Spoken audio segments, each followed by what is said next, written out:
చిన్నప్పుడు చాలా ఇంట్రోవర్ట్. అయితే చిన్నప్పుడు నేను ట్యూషన్కి వెళ్ళేదాన్ని.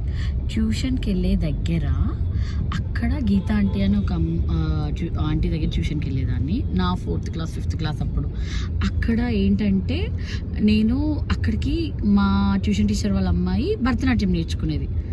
అప్పుడు తెలుసా ఏమా, అప్పుడు నాకు ఇంట్రెస్ట్ ఉండే కూచిపూడి భరతనాట్యం నేర్చుకోవాలని. కానీ నేను ఎంత ఇంట్రోవర్ట్ అంటే మా మమ్మీకి చెప్పలేను నేను నేర్చుకోవాలని ఉంది అని. అస్సలు నేను ఎంత షైగల్ అంటే చిన్నప్పుడు అస్సలు చెప్పేదాన్ని. ఇప్పుడు దానికి ఆపోజిట్ ఎక్స్ట్రావర్ట్, బట్ అసలు చెప్పలేదు. అండ్ తర్వాత ఏమనుకుని ఇంకా సరే పెద్దగైనాక ఇంకా చూద్దాం అని చెప్పి మా చెల్లి వాళ్ళు జాయిన్ అయ్యారు. కానీ స్టడీ వైపు ఇంకెళ్ళిపోవడం, దాని తర్వాత ఇంజనీరింగ్, తర్వాత సరేలే మెల్లిగా జాయిన్ అవుదాం అనుకున్నా. తర్వాత when I was like marriage అయ్యాక నేను ఒకసారి జాయిన్ అయ్యా కల్పతరులో.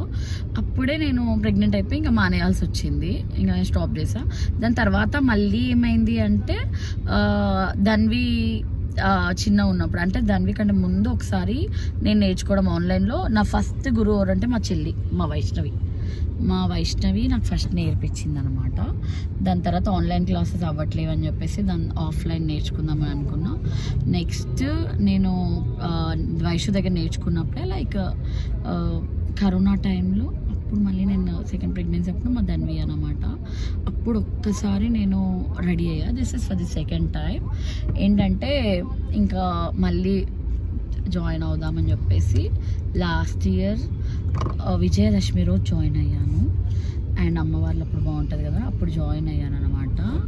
దాని తర్వాత that's how it's been. And ఏంటో లక్కీగా నేను జాయిన్ అయిన రోజు బాలా త్రిపుర సుందరి అమ్మవారిది ఉంటుంది కదా, ఆ రోజే నేను జాయిన్ అయ్యాను.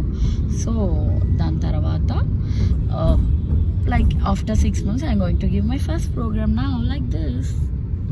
అండ్ మేము చేయబోయే సాంగ్ వచ్చేసి మూషిక వాహన మోదక హస్త, ఆ సాంగ్ చేస్తాం. అండ్ ఇంకా కొన్ని శ్లోకాస్ కూడా అనుకున్నాము.